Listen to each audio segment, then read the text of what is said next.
Hey, welcome on in, guys. Tobin here with you, and thanks for checking out the channel. And if you guys could subscribe, that'd be great. Thanks for stopping by. Miami Dolphins getting ready for Week 4, Monday Night Football against the Tennessee Titans. And, talked in the last video a little bit about this Dolphins team going into this one, and I feel like the vibe is Snoop Huntley getting the call, but we'll see. We'll see. I guess it can't all be put out there yet. The injury report, keeping an eye on obviously Teron Armstead and Kendall Fuller and the DBs being pretty banged up. Are they going to be in a situation where Ethan Bonner gets activated for the first time this year with Teron? Is this going to be a case where Patrick Paul gets to get rolling on this? And then also, with the run game, are we going to get the return of Raheem Mostert? There has been a big loss that the Dolphins have had in their run game of not having him, and really doesn't really feel like they've had him all year, even though I know he played in the first game and he got hurt fairly early. This injury, this chest injury, how much is it affecting him, and where does that leave things? I did say the one positive that I do like, I don't know what this is going to mean for the Miami Dolphins, but the one thing that I really liked from Mike McDaniel this week, I do feel like the guy that we heard on Tuesday as opposed to heard on Thursday, mind you, everything is kind of pushed back a day because it is Monday Night Football. You go from a guy who genuinely felt and sounded like somebody who was licking his wounds, maybe feeling a little sorry for himself, has the team very much on the ropes, and you're just wondering, you're like, where are they at? They're trying to figure things out. And I don't know. There was just something about Mike's energy that I wasn't loving. And then yesterday when he spoke, I was like, boom, that's the guy. And I know Mike McDaniel's under a lot of scrutiny. I've given him plenty of scrutiny from the start of this season. I think it's warranted. I think there were a lot of questions about Mike McDaniel going into this year. And then obviously he gets the extension, and good for him. I'm not here to begrudge the Miami Dolphins trying to get some continuity. I understand everybody feeling like, hey, couldn't this group have proven it a little bit more? Should they have gone a little bit more? Jerry Jones, although Jerry did end up paying CeeDee Lamb and Dak anyway, should they have gone a little bit wait and see? I understand those arguments, but I do think that Miami Dolphins had made their commitment to Tua, and we know that Tua's guy is Mike McDaniel. And right now, he's in a spot where he has to figure out how in the holy hell is he going to get this right, because where this offense has been, even going back to last season, has not been what we had seen in its early tenure. And the questions about, is it fraudulent? Can it work against good teams? Man, we haven't really even seen it work against anybody this year. And every question that they've had to answer, or every question that had been posed against the Miami Dolphins, has gone against them.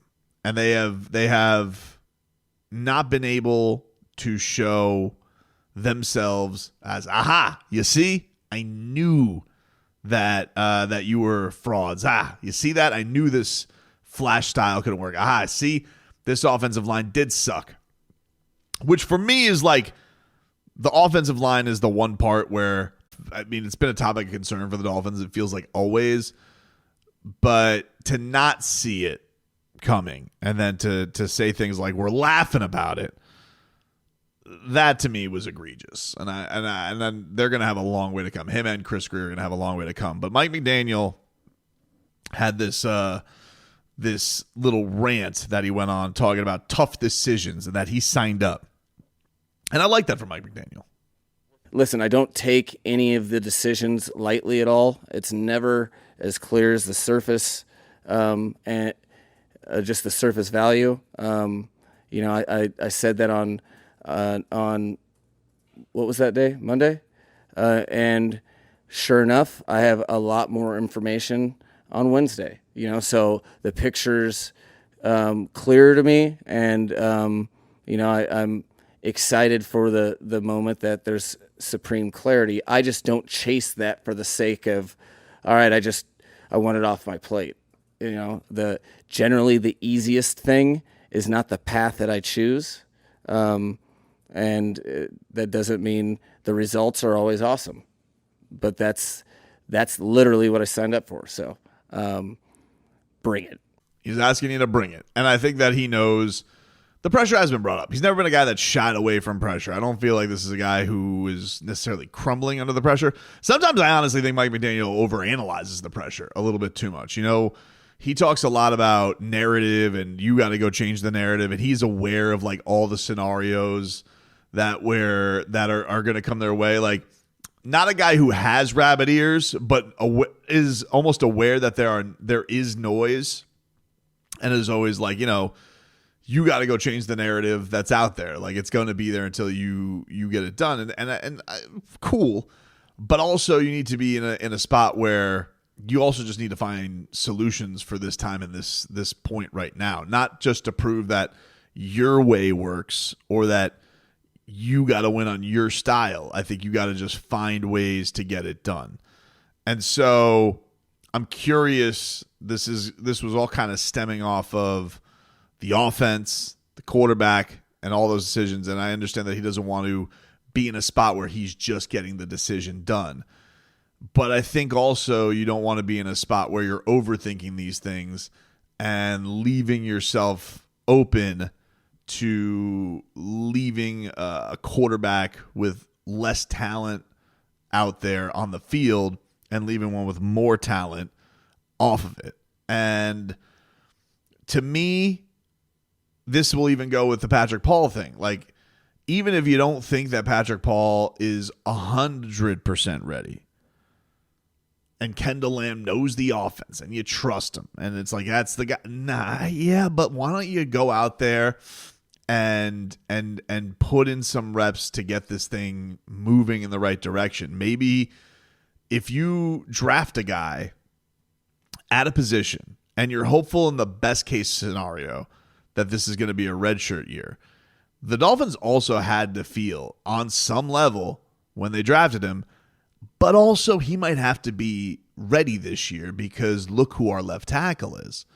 And so while I appreciate he doesn't want to rush to judgment and doesn't want to feel like it's the easy thing to do, just playing the high draft pick or playing the flashy quarterback, because they have to understand his offense, his precious offense, and all of his motions and all of his tricks and all of that stuff. Great, but what does it matter if you don't have guys who can pull the trigger? What does it matter if you don't have guys that can execute at any level, if they can't just go out there and play? You know, like if you're going to go with a guy in Boyle who's not had any NFL success, his numbers are terrible, seems like a nice guy, maybe should have had a touchdown pass last week.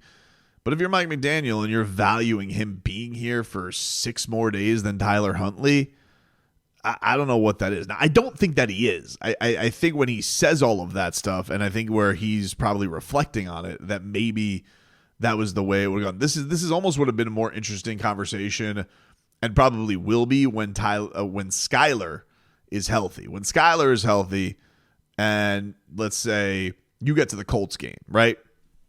You do the Pats game. Let's say Huntley plays for the next 2 weeks, theoretically. Let's say you win those next 2 games. But then you get to a point where there's a bye week, and then you have the Colts game, the one before ideally Tua will be back against the Cardinals. Is Mike McDaniel going to be in a spot where he's going to go back to Skyler, or do you ride hot hand? And, you know, I'm assuming a lot of things here, because to even think the Dolphins could be in a hot hand scenario is counting major chickens before they hatch. But I am curious, like, this is one of those places where you wonder, is he going to put himself in a spot to sacrifice comfortability of feeling like things could be executed because they know the system, or adjusting around the abilities of another QB? And Huntley had said that when they get to a later part this week, they're going to crunch down the playbook, you know, which again kind of made it seem like he was going to get the nod, but they're going to crunch down the playbook into the things that he likes to do and the things that he's comfortable to do. And you hope that Mike can guide him in his place that will put them in a winning position.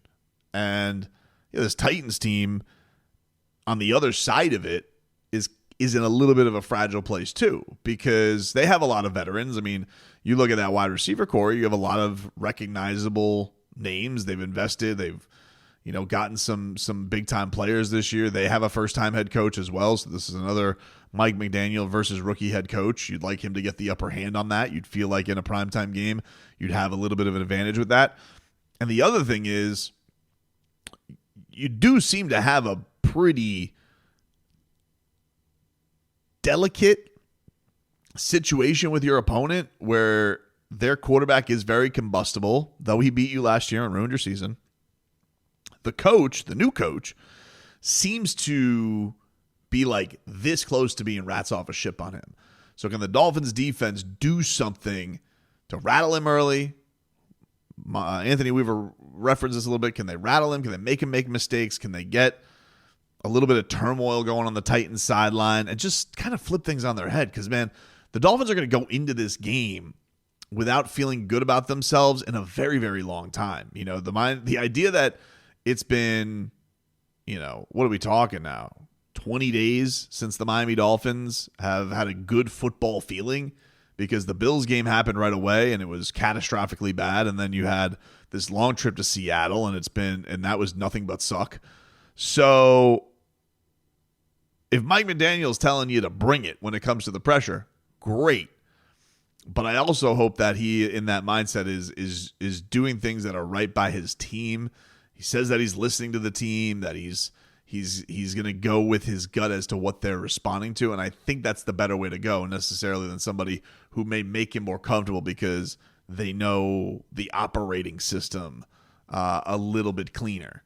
They got to be able to be in a spot where their stars are getting the football, the team feels capable of putting up points, and they can get themselves rolling in a good manner again and try and even this feeling out, get a little breathing room. That's going to be the important thing to see.